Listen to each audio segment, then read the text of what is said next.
Hey everybody, and welcome to the 34th episode of the Open One podcast. And today I'm joined by Laurence Johns from the Mankind Project. And I actually met someone who's been working there. I was speaking with Mart Wenner, who he speaks very, very highly of this organization. I was just hearing his stories and how he's been involved with it, and I could feel the passion and how this has clearly had a huge impact on Mark's life. So it felt natural to reach out to Laurence Johns, and we're going to get into what the Mankind Project is about. And also, I have some really interesting questions about masculinity and men in general. So I'm really looking forward to get into all of that. So, hi, Laurence. Welcome to the show. Great. Yeah, looking forward to getting into it. So, do you want to just give a bit of an introduction to yourself? Of the Mankind Project has been going for 40 years internationally. I'm the training and outreach director of the Mankind Project here in the UK and Ireland. I've been doing that since 2016. And like most people in their journeys into men's personal development, I came to it through desperation and attended what we call the New Warrior Training Adventure, which is really the flagship of the Mankind Project. That's traditionally people's way in.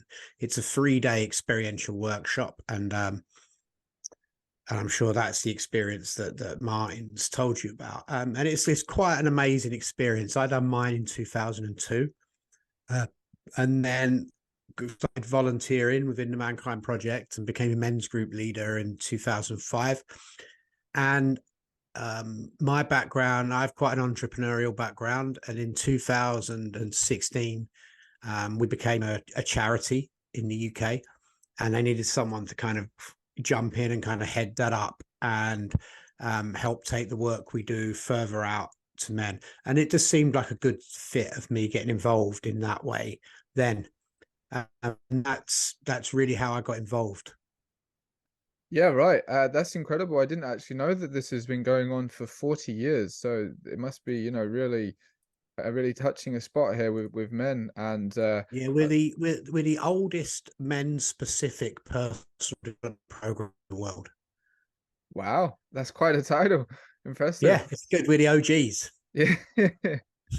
Yes, and you can see on the website there's a wall of testimonials that just goes on and on and on of all these different people that have gone through this and had a really positive experience. So it's really awesome to hear about this. So you said you done your first session in 2002. How was that? 2002. Yeah. Yeah, I mean that's amazing. I mean, we call it internally, we call it the NW, and that stands for the New Warrior Training Adventure. And it's a 3-day experiential program of individual and group experiences that really encourages you to look at every aspect of your life, physically, mentally, emotionally, spiritually. In a way, I would say helps break down ideas of restrictive beliefs and models of masculinity that we may have around us, and then a chance to kind of build it up in a way that suits us more individually rather than the sort of what we have to be. And that's been running since, as I said, that particular training has been running largely the same since 1984, I believe. They run the first one. And 3 men made that up: Rich Tosi, Bill Kauf, and Rich Tosi, Bill Kauf, and my name's gone blank on the other man. And they started the program really from a need to bring men together, and that they could see there was a great Ron Herring. That's the man. I knew it would come to me. And really from they'd been it's an interesting story, actually. They'd been very involved in the feminist movement. All of their wives were feminists, and they kept meeting at feminist rallies. And Bill Kauf famously tells a story that he looked around and he was like, wow, these women are really sort of getting together, and there's a real sense of community here, and a real sense of trying to see what femininity can mean to them, what being a woman means to them. And he was like, who's going to make something like this for the men? And he tells a story that as he was sort of pointing his finger, he felt his finger sort of coming back to himself. And he was like, Yeah. all right, if it's to be, it's up to me. And based on the book that they'd all read, Iron John, they took a lot of influence from Robert Bly's Iron John and put a weekend together, which was called the Wild Man Adventure. And that apparently needed quite a lot of changing, but they changed it very soon. And it came to something largely the same as what you would do today. So it's really been running for about 40 years. And I think that the only reason I make some emphasis on the time is I think that stands as a testimony to how effective that it is as a weekend experience. Absolutely, and you're spot on, man. Like there was obviously a huge uprising of the feminist movement, and I think it's really quite noble of them to look at themselves and think, okay, there's nothing here for men. What can we do to Yeah, fix that? That's awesome. And so, indeed. is there more to the project itself outside of this weekend that Sure. runs? So we the organization itself is quite interesting. So we call ourselves a brotherhood of educational training centers.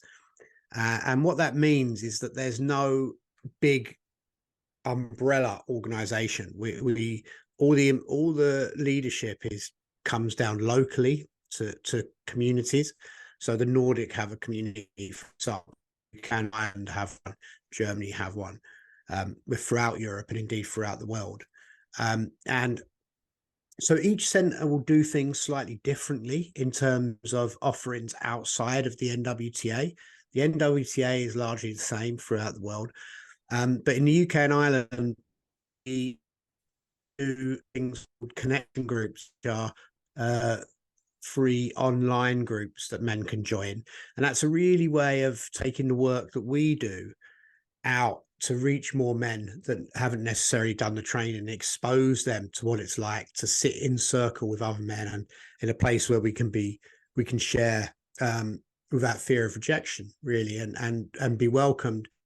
But also, and I think more importantly, one of the sort of key pillars of the Mankind Project and that we do on the weekend is we encourage men to develop a personal mission statement about how they live their life. And that mission statement has really inspired hundreds and hundreds of men to go out and, well, thousands of men now to go out and live their lives differently, but also to start other organizations. So a lot of the men's organizations you will see around now, if you look at them, a lot of their men got their introduction to men's personal development through the Mankind Project.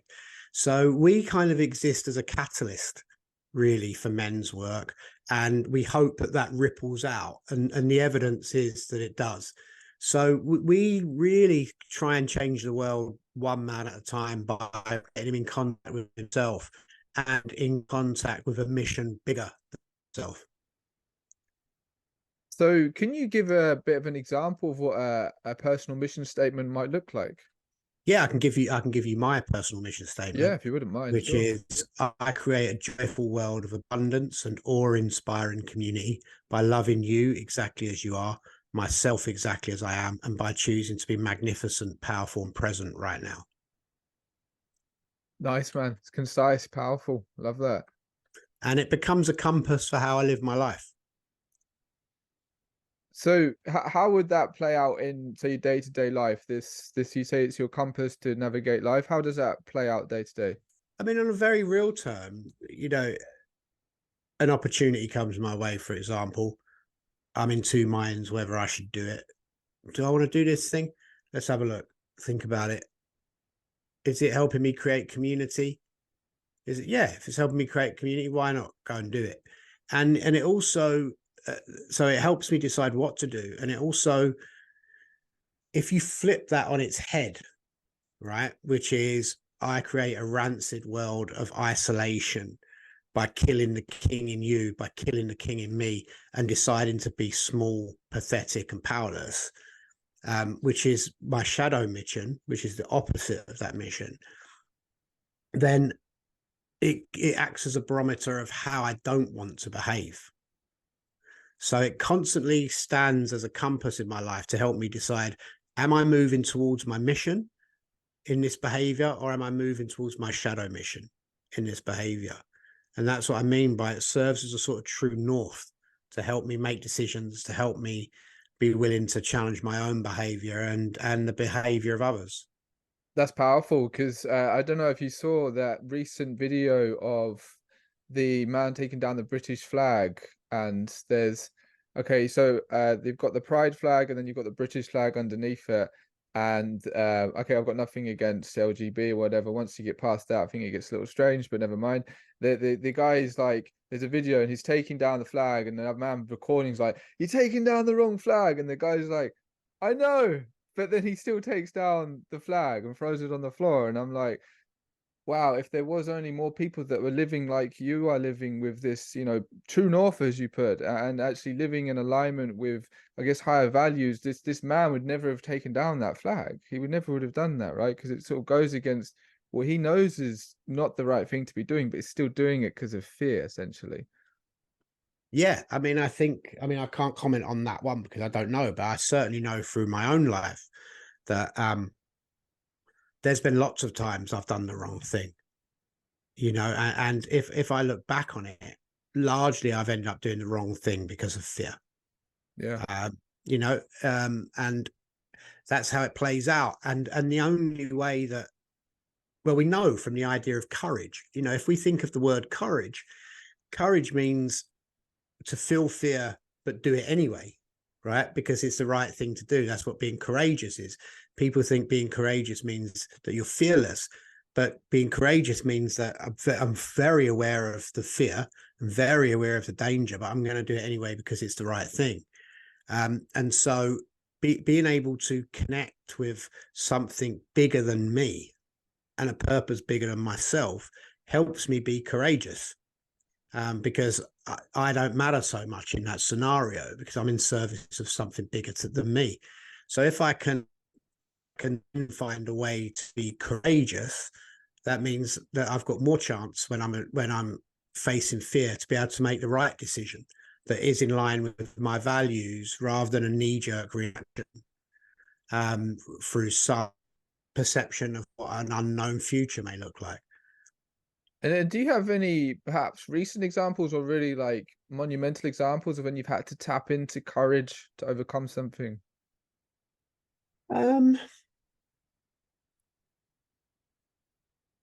Yeah, I mean, I'm not sure if it's courage, but this time last year, my mum was dying, and she had cancer. She had cancer, and I'd had to move back to my childhood home to live with her, to become her full-time carer. And I didn't really have. We had a complicated relationship because I felt often that she'd used my love of her as a kind of, and my need for acceptance from her, especially as I was growing up, as a kind of a tool really to get what she wanted or to make me behave a certain way. And so I ended up resenting that quite a lot as I got older, and I rebelled against that. I kind of shut that part of me down that needed her recognition, and sort of shut down that love part really for a while. And then I was in this situation where I was back in my childhood home, and I'm having to literally do everything for her. And there was a moment where I was upstairs in the bathroom and I could hear her downstairs listening to music, and I got very angry. I felt that I was in a situation I didn't want to be in. I felt like I'm trapped here. I'm having to look after this person. I'm having to do everything for them, like bath them, everything. It's beyond my capabilities. Why is this happening to me? And in that moment, I kind of thought about my mission, and I thought about community, and I thought about being, the main part I thought about was being magnificent, powerful, and present. And I was like, how can I be magnificent, powerful, and present in this situation? And literally, I broke down crying because what I realized was the only way I was going to be able to care for this woman without being resentful of what I was having to do was I was going to have to open the door to love again. I was going to have to let my love for her back in, even though it may get used against me, even though I may not get it back in the way that I wanted to get it back. But the only thing I could do to be magnificent, powerful, and present in that situation and create a better world, at least for her at that stage, and for me to be able to get through it, was to love her unconditionally. And that was a big step. That was a big thing I had to walk through. I had to let go of a lot of childhood wounding to be able to do that. So I would say that was the last real time example where I had to use my mission to really be able to show up as the man I want to be, because I wanted to run away in that time. I wanted to delegate my responsibility. I wanted to get someone else to look after her. But that wouldn't have been aligned with the sort of man that I say I am, which takes responsibility for every Yeah. aspect of his life and does the right thing. Powerful stuff, man. Thanks for sharing that. And have you found that since going through that experience that you've had more of an access to like being able to love? Oh, yeah. I mean, I've lost, and I'm getting quite emotional talking about it, but over the last 7, 8 years, I've lost a lot of people. You know, I've lost my father, I lost my mother, and I lost my son. And every single one of those times has taught me to love more. Every single time. Because the thing that I wanted to do was go to anger. I wanted to become resentful and bitter. And what I realized is there's still, even though you lose people, there's still other people that need love, including other family members and indeed myself. So every time I've been through something like that, I've learned to love more. And the more I learn to love, the more powerful I become. And that's, you know, it's one of the great lessons and gifts of the Mankind Project, really, was it taught me the emotional awareness. It taught me gave me tools for self-awareness around that.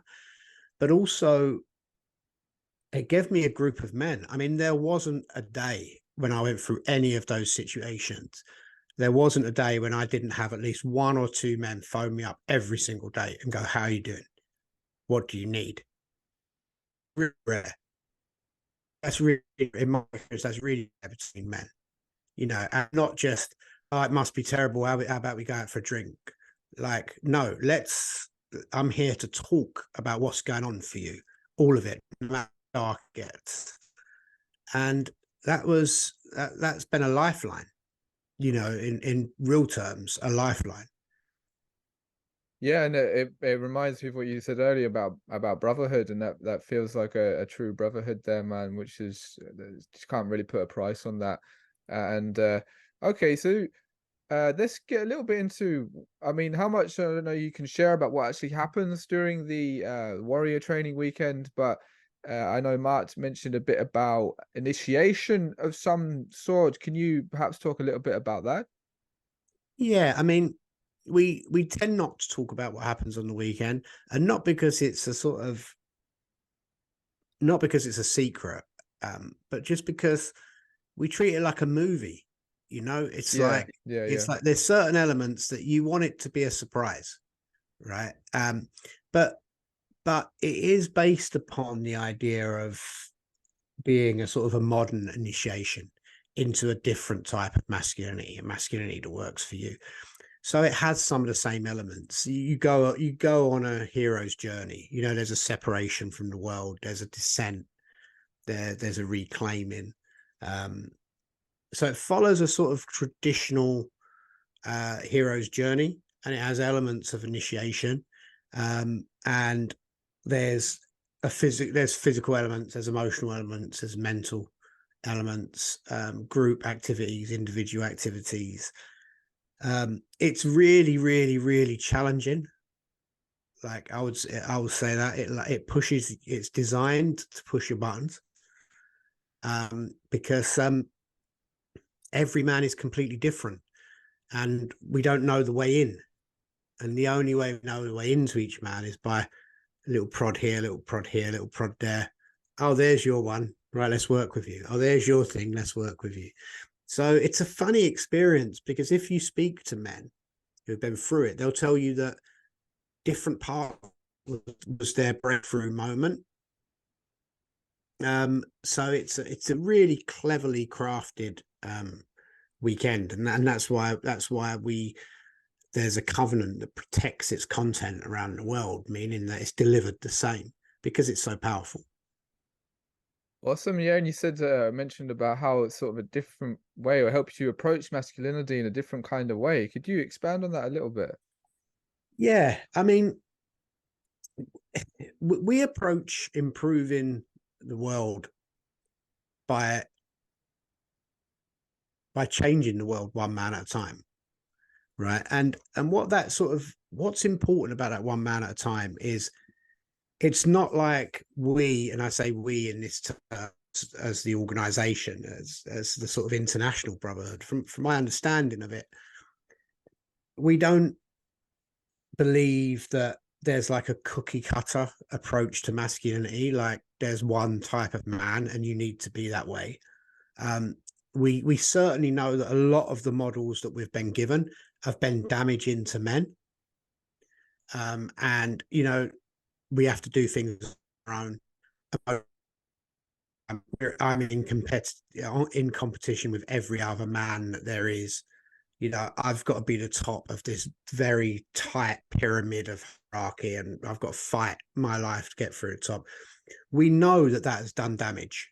We only have to look around, and damage is done, not just to the individuals, but the damage that men do to other men, and the damage that permeates throughout the society when 50% of the population are not happy. And so we know there's elements that don't work, but we don't come with a way of saying, if this, and this, it will all be perfect for you. We create a space where the man can really go inside and find the man he would have been before all these other things were forced onto him.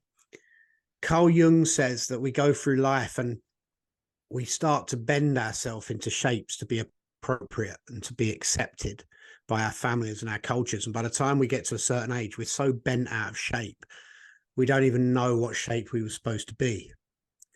And one of the things I believe that the NWTA does is it creates a space where you can explore what sort of shape you would be, what shape of man you would be if you hadn't had those restraints put upon you.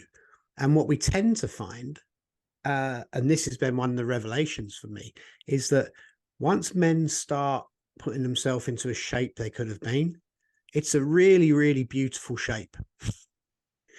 They're really, really beautiful, loving creatures. And men hold this lovely balance between emotion and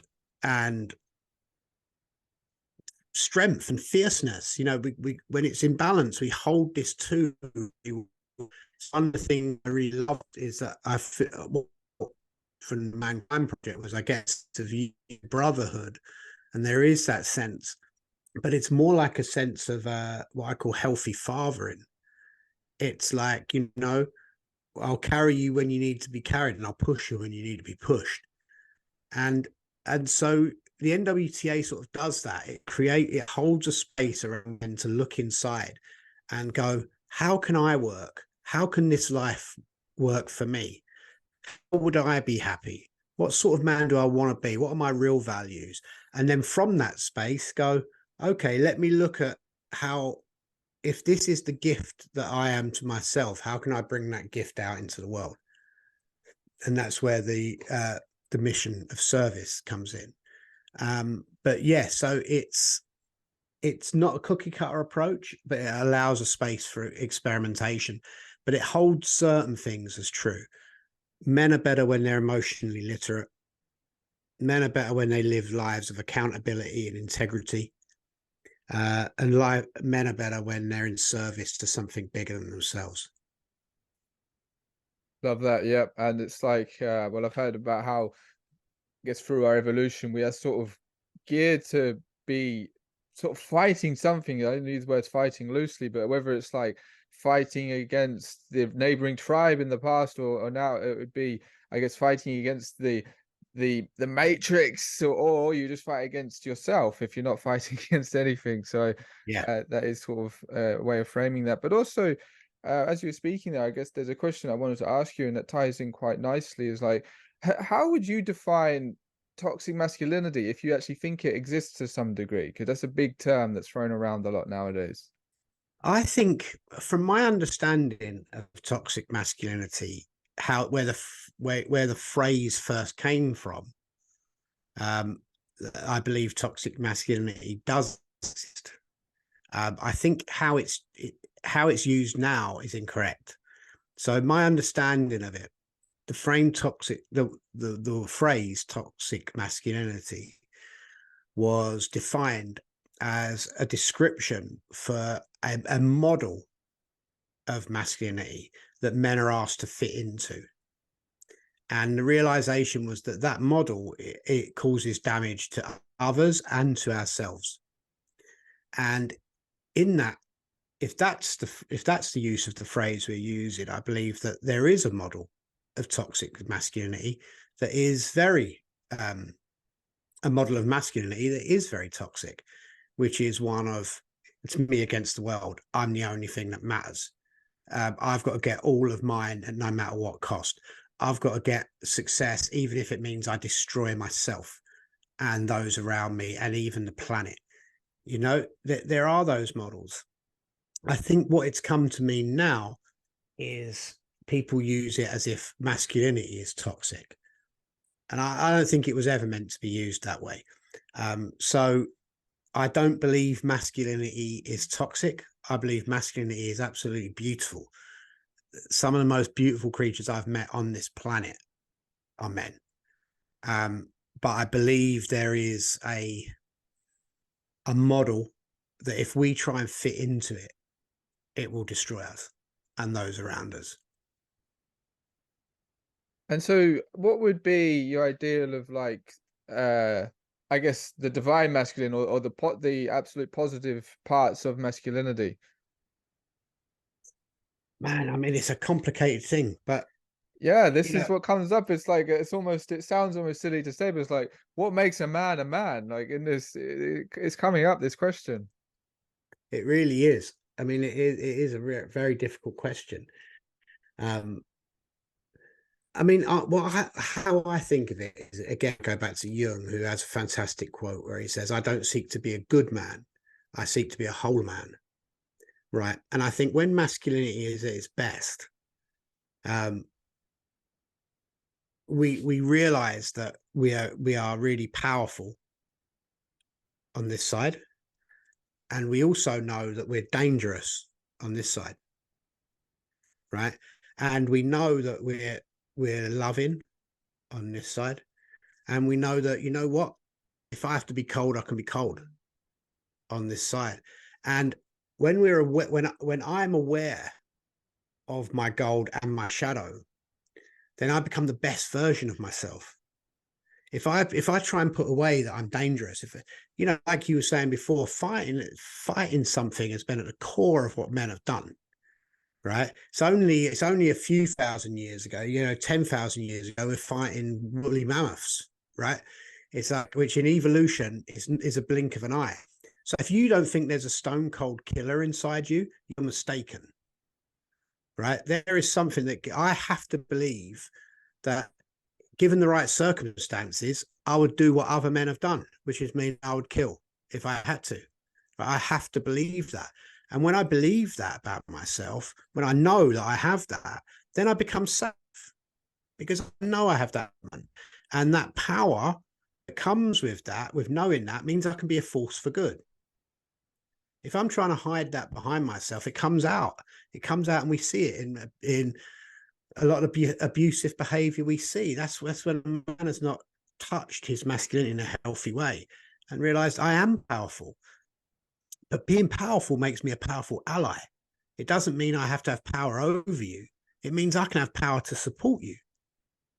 I can have power to make things happen. I have access to resources. I have access to all of this stuff, which I can put it together and give it laser focus for the good of the world. If I give my power away, then I'm just useless. So it's about it. There's a beauty that comes with masculinity. And to answer your question in that way, like what does it mean to be masculine? I think it means to have your strength, to know your strength, to know your power, to know your value, but not to use it over, but to use it with. Yeah, and I guess tying into that, it's sort of related, and you've partially answered it, but it's another question in and of itself. Is like, do you think somebody can be too masculine? Is that even possible? I think people can go too far into the model of masculinity. I think it's a very it is a very amorphic thing, by its nature, because I don't even know if my experience of being a human is the same as your experience of a human, really, right? So let alone me being able to sit here and go, everyone's experience of being a man is exactly the same, or everyone's experience of being a masculine man. We're a really complicated creature. I think it was Nietzsche who said we're like we've got the body of a monkey and a mind that can create universes. Got a mind that thinks it's the god. So it would be naive for me to think that everyone's experience of being a man, being masculine, or whatever is exactly the same. But there seems to be certain elements, and I think people can go too far with the model of masculinity. I think Andrew Tate's a perfect example. He's a parody of masculinity. He's taken everything that I thought we'd fought and hard to get away from in the 1950s and repackaged it and put a new label on it, and is parading it as masculinity. Do you know what? Being a pimp is not masculine. Yeah, that's a big subject. Is the Tate subject and the phenomenon of why he's got so popular, and yeah, I don't think anyone can agree with the webcam business. That's highly questionable. But then I guess what would you say that we've fought men people have fought to get away from that he's now bringing back? I think, and don't get me wrong. There's certain elements of what he talks about I think is great, but you've got to take the person by their whole thing. We know from world leaders that some of their policies are really good, but then they have massive ones which are terribly bad. And I think you've got to you can't sort of justify people by saying they have a few good ideas. Hitler had a few good ideas and had loads of really, really terrible ones, right? So you can't justify people just because they have a few good beliefs. But he does have a few things. I think looking after yourself, what's wrong with that? Wanting to be responsible for your own life, absolutely. Being able to take full responsibility for the consequences of your actions. We'll see how far he goes with that soon, I'm sure. But that's those things are good. But he seems to be around. I think hypercapitalism is a really damaging part of masculinity, which I think we got away from. You can't, and I've worked with men who have had so much, and it really doesn't buy you happiness. I know it's a cliche, but it really doesn't. It's about how you serve what brings happiness. It's about how you serve. That's what brings meaning. If he's about just making more and more and more and more money, it doesn't matter at the cost of what, and that is not good. That is a damaging element of masculinity, I believe, a damaging tenet of masculinity. Having power over others, that's a damaging obsession of masculinity. Believing that there's only one way to do things, that's not good either. I think I was really hoping, and it seemed like we were for a long time in 80s and early 90s with feminism and all of that, where we were getting to a place where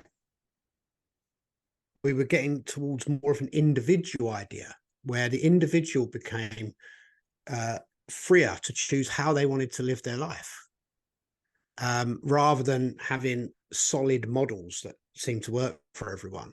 And so I think anything that creates a solid model of, because you are this, you have to behave like that, is not welcome, in my personal view. Yeah, and I think go Andrew on. Tate takes us towards that. Yeah, I can relate as like everyone's has their own sort of unique journey to go through, right? And I've seen, at least from my own journey, there'll be certain teachings or beliefs that at one point in my life I just didn't resonate with and they didn't work for me. But then later on, as I get a bit older, suddenly, that falls into place. Now that makes sense, or that person seems more appealing to listen to, and so on. But just whilst we're touching on Tate, what about his? Okay, some of the things that he says about women are clearly just ridiculous. It's a joke. It's just not to be taken seriously. But some other parts, he's clearly quite passionate about the way he believes the man-woman dynamic should play out. What do you think about that? I think as soon as we get into shoulds, we're getting into dangerous territory, right? It's like there are certain elements which I think are almost undeniable. Like, for example, if you get two mice in a laboratory, right, and you stick one full of testosterone, one full of estrogen, you're going to get two very different rats, right? You're going to get two very different mice, right? And that's we looked at that, I think, as humans, and then we used quite a blunt tool to expand it out. So we were like, right, there's men, there's women. That's a man's thing to do. That's a woman's thing to do. As soon as you get into that, then you're like, men should do this, men should do that. Once you get into shoulds, you're getting into dangerous territory, because we're all different, right? We're all different. And what the research will show is, left to our own devices, and I know Jordan Peterson talks about this a lot, left to our own devices, we tend to fall into different roles. We tend to fall into, men will do more of this, women will do more of that, regardless, right? That just tends to happen. That's okay if it's tending to happening, that's okay. But you've got to think about the few who don't fit into that, right? So the girl who wants to be an engineer, and the boy who wants to be a nurse, hairdresser, whatever it is, right? That don't normally fit the gender roles. As soon as you get into shoulds, those few have to feel bad about themselves, or have to question themselves, or feel like they don't fit.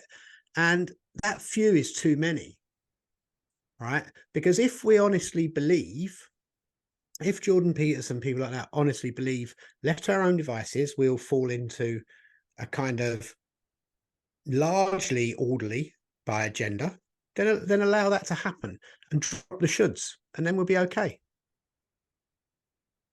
Okay, yeah. So you're suggesting that there is a general sort of way that the dynamic plays out that usually works, but then there are exceptions to the rule. And would you say that also applies into, like, in a relationship between a man and a woman?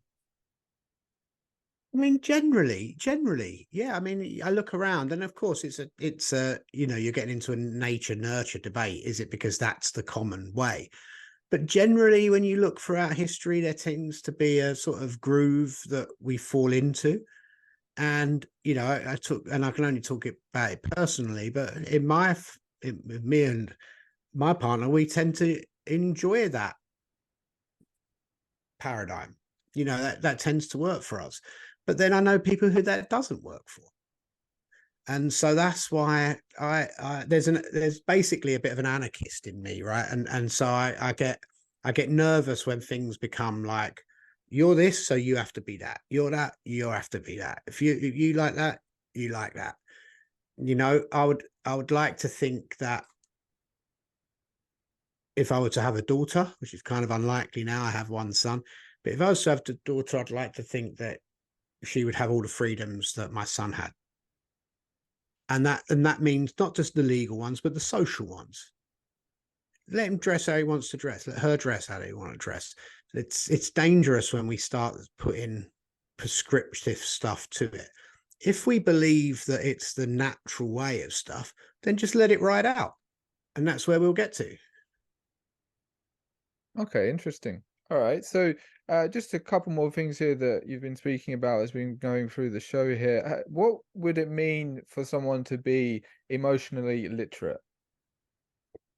Oh, that's, you know what, that's a really, really great question, right? Because it was one of the biggest gifts for me was first stage of being emotionally literate is actually understanding what I'm feeling. So for a long time, I didn't know what I was feeling. Every emotion I had felt like anger, like every single one. It was, if I was sad, I was angry. If I was fearful, I was angry.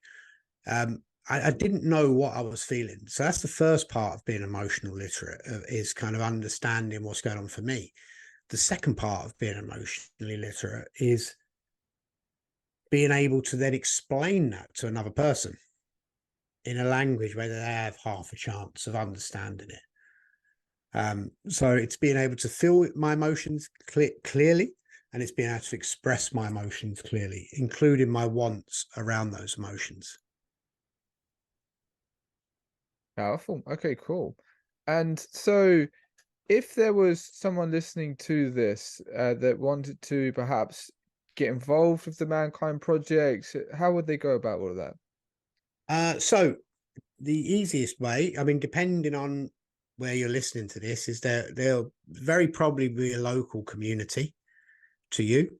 And you can go on the, Google it, you'll find it, Mankind Project, go on the website, you'll find information there about the NWTA and how to sign up. You'll probably also find, if you reached out to the email on there, local groups in your area. So you might be able to go and meet some men first and foremost. Yeah, I would say they're your best ways to get in contact, really. I mean, if you're listening to this from the UK and Ireland, as is Mankind Project UKI.org. And if you can't find something in your area, just go to the email in there, drop us an email. We'll help you find the community from wherever in the world you are. Brilliant. Thanks, Laurence. Well, have you got anything else you'd like to share with the people whilst I got you here? Yeah, I mean, I would just like to share that there's lots of organizations out there for men's work, and like one of the things that I'm very passionate about is that this is not a competition. We're fighting for men's hearts and minds. So whether you decide to do something with the Mankind Project or whether you just decide to do something with another organization, if you're a man listening to this, at least have the experience once of being in a men's group with other men. At least reach out and try men's work in some way, what we call the work in some way. There's something really, really profound and beautiful that comes when men come together in a kind of structured format that lets us leave the masks outside and come in and kind of just be with each other and create community with each other. It's a truly amazing thing, and it's had a dramatic influence on my life. 20 years I've been involved, and I'm a different man the day I went in to the day I came out. So what I would like to say is, do it, get involved. And especially if you're, the conversation we were having about what it means to be a man and, what masculinity is. And just to be clear, they're my views on this, because the Mankind Project aims to open itself up to all men to be able to explore what masculinity and being a man means to them. So especially if you are one of those men that thinks, do you know what, being in a big group of men, I'd find that really intimidating, or that, men's groups and those things, they're not for men like me, whatever that means. Take a risk. And I think you'll be surprised at all the different shapes, sizes, varieties, flavors of men that there are in the world, that when they come together, manage to find the spaces where we're similar rather than where we're different, and co-create a magnificent experience between us all.